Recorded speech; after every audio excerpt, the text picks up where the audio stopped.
Hello everyone, and welcome to a special virtual tour today with Deanne Fitzpatrick in her exhibition here, The Very Mention of Home.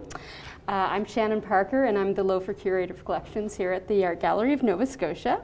I've had the pleasure of getting to know Deanne and her work for a number of years. About this time last year, we were having a discussion about the curatorial process, actually. Okay, we were, yeah. And we were looking specifically at some of these pieces and having a great discussion. So it's really a pleasure to see you again. Thank you. I'm very excited to be able to walk through this exhibition with you and see some of your actual work in progress. Stop touching the art! I'm also super pleased to introduce Michael McCormick, our assistant curator here, and he's the one who did the actual curatorial project for this exhibition of Deanne's work around the gallery. So, well, many of you may be tuning in from near and far. The Art Gallery of Nova Scotia is located on Mi'kmaq, the ancestral and unceded territory of the Mi'kmaq people. This territory is covered by the Treaties of Peace and Friendship, which Mi'kmaq, Wolastoqiyik, and Passamaquoddy peoples first signed with the British Crown in 1726. Every day we welcome visitors from around the world, and we are so grateful to live and learn on this territory in mutual respect and gratitude. And now let me give you, for those of you who don't know Deanne, I'm going to give you a bit of a brief bio because that's just what we do here. Yep, that's good. That's nice. Yeah. So Deanne is a fabric artist, rug hooker, and writer based in Amherst, Nova Scotia. You are widely recognized as one of the world's most prominent rug hookers. I have family in Ontario who are avid rug hookers and watch your work all the time. Well, so thank you. Wonderful. Deanne was born in Placentia Bay, Newfoundland, and began making hooked rugs in 1990. Completely self-taught, you use rug hooking as a means of storytelling and find inspiration for your work from observations and memories of your own experience. Your artworks are wildly collected. Clearly, we have some. And you also can be found in the Canadian Museum of History, the Nova Scotia Art Bank, and the Rooms. Yeah, so that's right. These are all really wonderful things. So that, I'm going to ditch my notes, and we're going to talk about some of the artwork, which is so going to fun. be ourselves now. Yeah. So first of all, tell me a little bit about this series, because this is very much a series that you produced, and you finished it, and you said, you know what, it needs to have a home. Yeah. And it does, because it's this beautifully thought out series. So tell me a little bit about what it means for you and kind of the image that you're pulling from. Okay, so this series is really about belonging, and I think almost every artist says that, which starts off, you know, so I don't want to start off on a really boring note, but it is, and I think sometimes we're caught between places. So I grew up in Nova Scotia. I grew up in Newfoundland, and I moved to Nova Scotia when I was 16, went back to Newfoundland until I was 20, and then have lived here ever since. And I still have this longing for home, but home is here now, so I get mixed up. So who should I be talking to? Shannon, you or people? I don't know. Anyway, let's just be ourselves. I'll talk to you sometimes, I'll talk to Shannon sometimes. Perfect. But so like this piece, I was on a beach somewhere far away, and I just thought, like, does the land ever miss you? Or is it, you know, and then of course there's that famous song, Will You Ever Heave a Sigh or a Wish for Me? And when I go home to Newfoundland, I feel like I belong, but I'm at a place, because nobody remembers you, and nobody you know, and the place doesn't remember you, but you are constantly remembering a place. Mm-hmm. And I find that so interesting. So that's where this comes from. I believe in beauty, and so I'm not trying to be more complex than I am. I just want to, do you know what I mean? Like I don't really feel I'm fully a folk artist either, because, you know, I'm educated, I know I'm not an outsider, I'm not, You're you know? a fiber artist. I'm a fiber artist, I'm just an artist, really. So like I love you know, this, am I allowed to touch this, Shannon? The artist is allowed to touch, that's nobody else is allowed to touch. Really. But I love these waves. Like, I grew up watching waves every day, and I still, I mean, who doesn't if they're around them? But I don't think waves have to be cream or, you know, gray or pale green. I just like to mess with things. Your color choices are phenomenal, and I especially love because you've made such bright and colorful houses as part of this, but I feel like that's also part of what you saw and were remembering as well. So that's a very specific color choice. Yeah, they are. Yeah. But the houses themselves, like that shape of house, is actually very Amherst. And the colors are very Newfoundland. Like if you were at the tavern in Amherst, you would look across the road and you would see these row of houses on Cross Street, you know? Yeah. So it's all combined. This one, I have a strong faith that is constantly, you know, evolving and sometimes challenged, and, you know, I don't know what to think sometimes. But this one is, I just feel like there's something bigger. There's got to be something bigger. And how can you not feel that when you're, I don't know, when you're caught by beauty, like off guard, or you get that moment. Like once I was walking on the beach in Placentia, and I was about 40 years old, and I looked at my feet, and I picked up a little tiny wooden boat. And when I looked across the bay, my father, that's where our house was. And you know, my father used to carve little wooden boats. So there's things that happen in life that like feel like little miracles. So I'm always wondering about what's going on beyond me, right? You do a lot of walking too, don't you? I walk a lot. Yeah. Do you walk a lot, Michael? Do you walk? I do. Yeah. So you have the ground beneath your feet. Like, don't you find it like interesting? Absolutely. Yeah. And you feel that there's a connection there. With where you are. Well, where you are, and then there's always different things happening. Now these pieces are just beauty, fun. I'm playing with diamonds and the circles. I was going to say, I love your playing. This one always reminds me of like a little Van Gogh-y sky going on. Yeah, it does. I love that. And you've got a very fluffy, textured wave. Yeah, I do. Got the white cast. And I started using a lot more yarns, probably, I don't know, maybe 10 or 15 years ago. And I think like materials make work interesting, and if I could only use the materials that I started with, I don't know if I'd still be hooking, because it's part of like being an artist is part of finding new things and new ways of looking at things. So you tell me if I talk too long at one thing. And not at all. All right. So this is We Belong Together, and it's sort of a like, I believe strongly in community. It's one of the community, tradition, and simplicity have sort of been the basis of my work and what I want to put forth, you know, as a human being in the world. But I think sometimes, even like, I guess this show is really about kind of houses being containers for lives, right? And so everybody, you know, we are all, even in our togetherness, we are all just little lonely souls floating on this in this water, and we know that now more than when I was making this work, right? Certainly the home isolation aspect is a lot stronger after a year and a half of pandemic. Yeah, it really was one that I was interested in starting with too, and it's a great kind of intro to the theme of your work, but also the time that we're living. I know, it was so timely, really. Did you think about that when you were deciding? Yes. Yeah, to show it now. It was a combination. It was also the fact that so many people at home and were picking up handcrafts and finding things to keep themselves occupied. So this was a very textural decision as well, because it's a very, we could all relate on both the symbolic as well as the visceral level of what they're looking at here.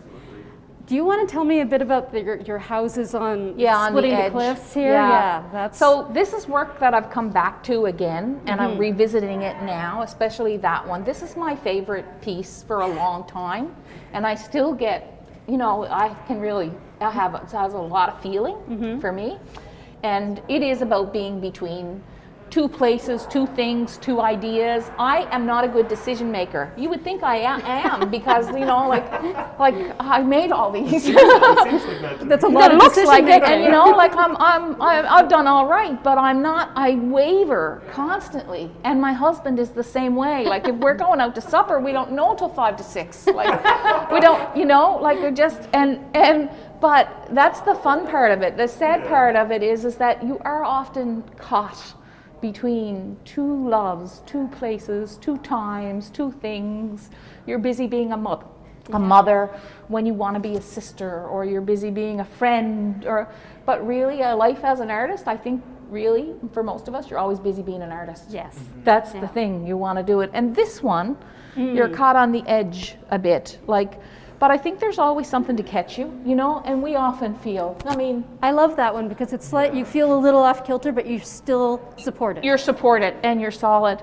And there is a house in Joggins, Nova Scotia, and I think it's still there. And so this, to me, is between St. Mary's Bay and Joggins, Nova Scotia, right? They're two places, and there is a house there that is on the cliff and was there for years. And I haven't been to Joggins this year, so I don't know if it's still there, but... Yeah, there is like that. Let's hope. Oh, so good. And this, I love your sparkle waves. the sparkle, yeah, crisp in the cold. I think this is just about solitary, you know, being solitary. This is a muted one. It's not as vibrant as the others, no, is it? but I love it. It's got this really landscape feel. Yeah. And I'm interested in the the background and how you can see through a lot of the houses. Is there a significance to that? Well, it is one thing that when I'm walking in the world really catches my eye. And yesterday, or the day before, I was in Solis Cove, and my friend said, "Oh, you can see right through this." And I said, "What is it that makes us?" But you know, have you seen that when you're walking and you look through a window and you can see out the other side? Yeah, you can see kind of the backyard or the yeah. So I don't know. There's something about it that makes me feel.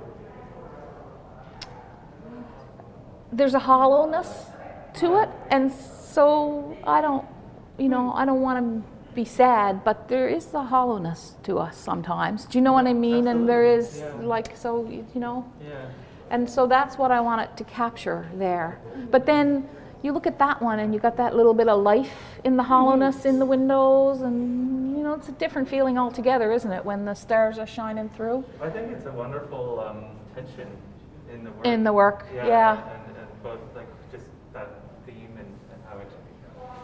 Yeah, I like it, and I'm doing it again. I'm doing it again. I just made a rug with a woman standing between the two cliffs, and then I made another one with a Leonard Wakeham stage, like a stage is a store, you know, and I'm going to do I'm just playing with that now.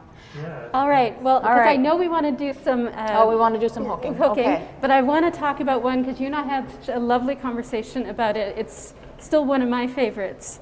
But you and I interpreted it very differently. Okay, tell me how you interpreted it. So this is... Yeah, this is Don't Rock the Boat. And for me, this was very much about being able to travel, and your home can come with you, and that's part of it. So for me, it was a very optimistic, you know, one, you could travel, and two, but it was, no matter what, your home could come with you. It was never left behind. But I know when you made it, this is not necessarily how you were interpreting it. So it's one of those wonderful things where how people interpret your work is not necessarily how it's intended. But I think your interpretation is as important as mine, and I really mean that. Yes. Right? Yeah, absolutely. Because once you make something, you make it, that's it. It's what you feel. Exactly. What I was feeling was don't rock the boat in a house. Because, you know, I think like a lot of these rugs, and a lot of times when we see art about Nova Scotia, it's very picturesque and it's very beautiful, and people forget that the same lives are going on in there as they are in any city, in any, do you know? Yeah. And so I think sometimes in a house we're in a dory, you know, and we are isolated in our home sometimes, not for long periods, hopefully, but we are on our own. And you know, anybody's married knows this, I right? was going to say, there's Knows always that that ain't internal... like anybody lives with anyone Yeah. knows this. It's true, right? It's not profound. It's just a simple fact, right? Don't rock the boat Don't rock the for boat. the love of God. Yes. All right, and I have to, this one I just love because you've got this glorious fish and this color repeated up in the sky above, and for me that is so striking visually. Yeah, it's the mackerel sky. I had done a huge rug with a red, and I also like the idea of a red herring, like, you know, and I was playing with that, and I was just messing around. And I like this about this. I like this sort of fish tadpole sort of thing in the background. I don't know what that is or why that is, and I don't think I need to sometimes, right? But I love that sky. And so when you're doing something like that, do you plot out exactly what you're putting where in terms of, or just, No, I'm it's just working at organic? it. It's a lot of it. Sometimes I might have a line. Like the other day, I was making a rug, and I had drawn, it was one of those ones between the cliffs, and I had drawn lines, and then I drew over the lines. And then when I went to hook it, I thought I'm going to hook in all of those lines, like all the and I just tried, and that when I'm like that, that's when I make really nice work, I think. I love and then that. you know what I mean. But when I'm like really planning it out, it's Yeah, way there's a more relaxed- rigid. A relaxed state of mind. you would Yeah, say, you want to get yeah. there, right? Yeah, All just right. like if you were in a garden, you know, if you were gardening, right? Yeah, Same like absolutely, you, right? yeah. Wonderful. And these are two, I just wanted, I was playing, so a lot of times you have little studies that you're working out ideas, and you can't, in this, because I'm using such big cuts of wool, I can't do a lot in small pieces. And these are these Amherst houses again, and the waves coming up to meet you, the waves coming up. And that's been a theme in my work for a long time, that, you know, I'm kind of a nervous person. You wouldn't know because I feel so comfortable here now, right? But I am kind of, and I through different parts of my life, it's been, you know, like when your life is going good, there's this little worry that the wave, the tidal wave, will come to get you. I love, that's a good anxious tension. That's what? It's a good anxious tension. Yeah, it's a there's little something dramatic. going on there. Yeah.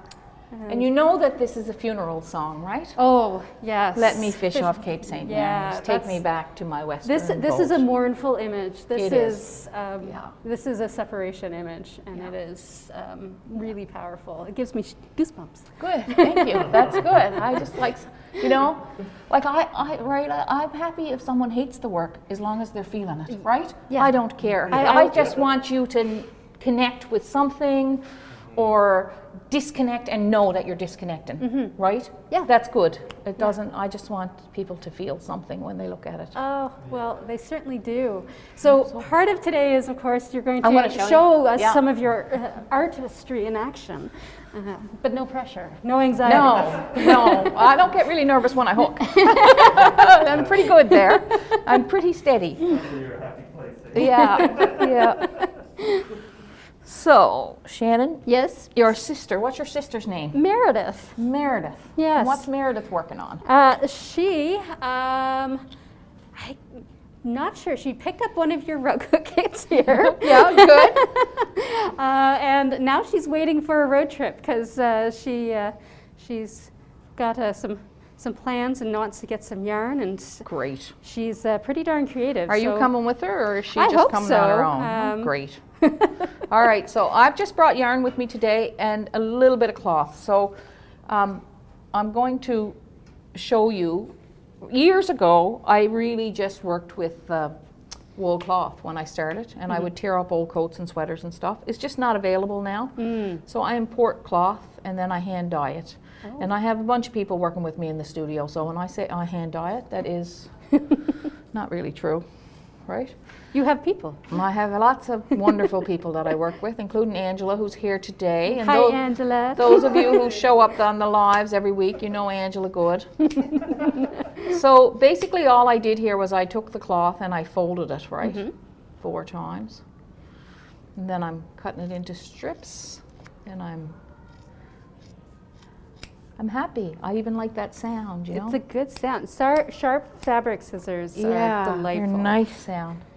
So I'm going to pull this into me, and I'm going to, so this rug that I'm working on are 3 women who I would say would be Mrs. Edna, who lived next door to me, one of my aunts, and maybe my mother, though my mother never wore an apron, but you know, it doesn't really matter, does it? She's in one now. We lie a little bit when we make art, I think, or tell stories, or, you know, you have to, it's about making something beautiful, I think, for me. So I'm just hooking that cloth in there, and then I'm gonna bring the weight in. So basically it's a simple process, and I just want to show you this little kit here, because this little kit is only available on the Art Gallery Nova Scotia website. I don't think we have it on our website. So if you go to the Art Gallery Nova Scotia and go to the shop, they have lots of our beginner kits if you want to learn. And kit making was a thing that I started doing as a business, so that I could be an artist, really. It was that or get a job when I first started. So I decided to do that, and the Art Gallery Nova Scotia gift shop has lots of kits on their website. Yes. Or if you want to drop down and pick one up. I was going to say, we can ship anywhere, or our shop is open as our gallery hours are, and we're free for July and August. So you're come free. on down. You can come to the Art Gallery. You can come to the Art Gallery for anytime. free. We're open Thursdays through Sundays. So that's great. Yeah, it's yeah, exciting. I love it that it's free for the summer, because people have been cooped up, and we need an excuse, and coming to see some artworks and air conditioning. It's been a hot summer so far. Yeah. And people will feel like people who might never come will come, because it is, absolutely, makes it's it really removing accessible. a barrier, and we love that. Yeah. So. I'm going to bring this yellow over here. So the brown in the middle here is a curly locks yarn that we used. Then you just clip off the ends. Oh yeah. Right? And this yarn is Briggs & Little, and it's milled in New Brunswick, so I love that. Our wool cloth comes from Europe. It's not something that we can get here. There's very few mills there's only one, I think, in North America that mills wool cloth. But there are still some yarn mills. Now I need a bit of bright green, put in there for that little flower. You make this look so easy. It is really easy, you know, it's so easy to do. It's just, you know, to do it, you have to sit with yourself. That's not always easy. Not always. Sometimes it's meditative, sometimes it's distressing. That's right, exactly. Thank you. Good words. Good words, and true. Working through things too. You can, yeah, it can be very meditative. And once this woman came to my studio, and she told me that her mother liked really complicated knitting patterns. Because in really complicated knitting patterns, she was not able to think. Yes. Right? Oh. And I thought that is true, right? And then some people like things that are easy and you don't have to think too much, so that you can think. Absolutely. Yeah. Okay. So there's that. So Angela, do we have some of our regular guests here today? We do. Great. Thank you for coming out, everybody. I appreciate it.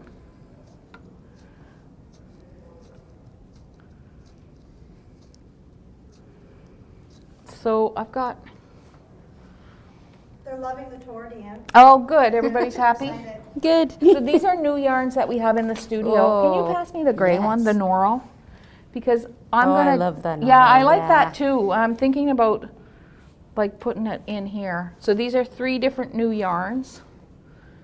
And I'm just going to try. I really like this. And I'm thinking the rug here. So I've got the women standing on a mat.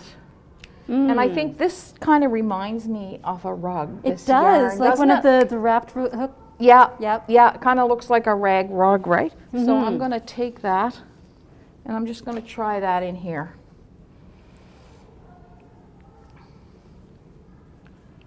Let's see. Now, novice question. When you're pulling it up, are you pulling it up through like every possible block, or just as it fits? No, every second or every third. Okay. Yeah. So if you were making, so the rug that I have drawn on here is called a traditional hit and miss rug, and that is a very Newfoundland rug. I love the term. Yeah, hit and miss, right? You use what you got, whatever you got. And so how it works is, so, hang on, I shouldn't have started there. I got to pull that out. So if I start here and go down, and my mother, whenever she was hooking, she would end up hooking like this. She just, no matter what you gave her, she would end up hooking hit and miss on it because she just loved. So this one will be striped this way, then this one has to be striped across. Oh. So it's a little bit of a I like that. It's a light, nice woven easy pattern puzzle. kind of going Yeah. in. Yeah. And I'm thinking that color will look really great in here. But you can't be putting them all in the same place, like all the gold can't. I gotta mix it up. So this is a really simple, really traditional design.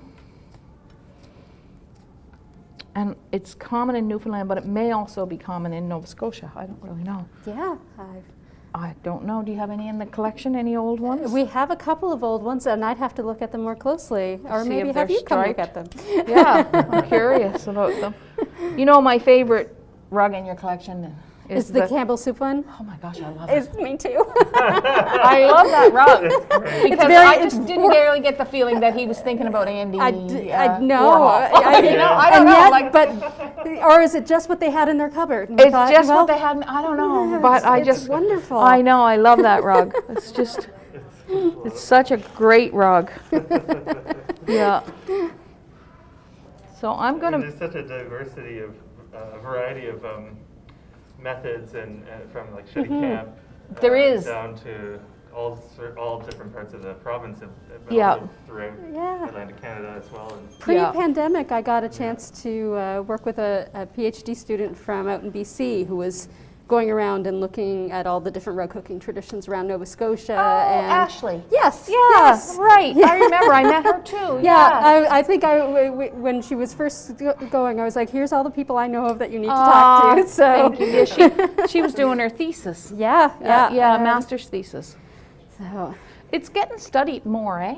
it's, you know what, they're starting to see a lot more of women's craft and traditions as the artwork that it often is, as opposed to, oh, well, here's something Buddy carved when he couldn't go fishing for a week. Yeah, it's coming.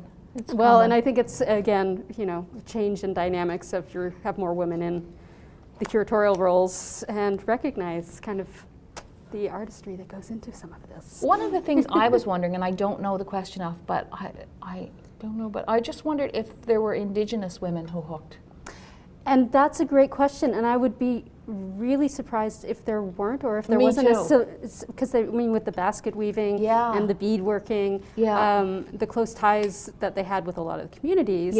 I would love to see, you know, I would love to see some of the designs, the original. Yes, you know, well, I mean, we people have made.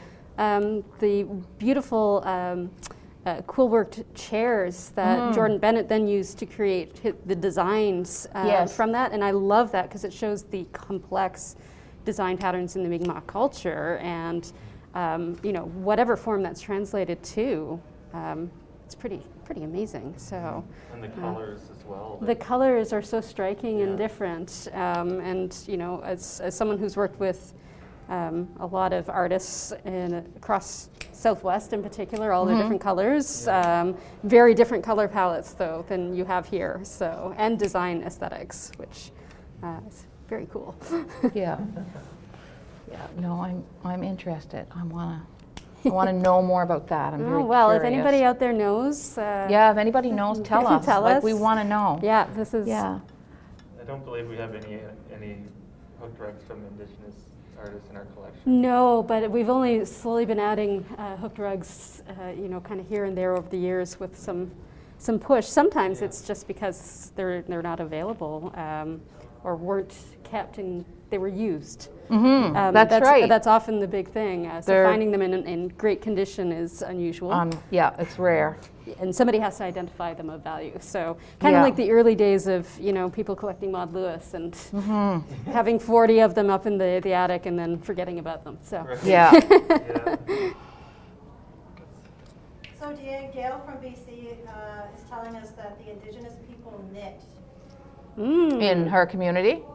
Oh, okay. Yep. Yeah. Okay. No rug cooking yet. I'm anxious to know about, like, in Nova Scotia in the 20s and 30s. I'm sure that.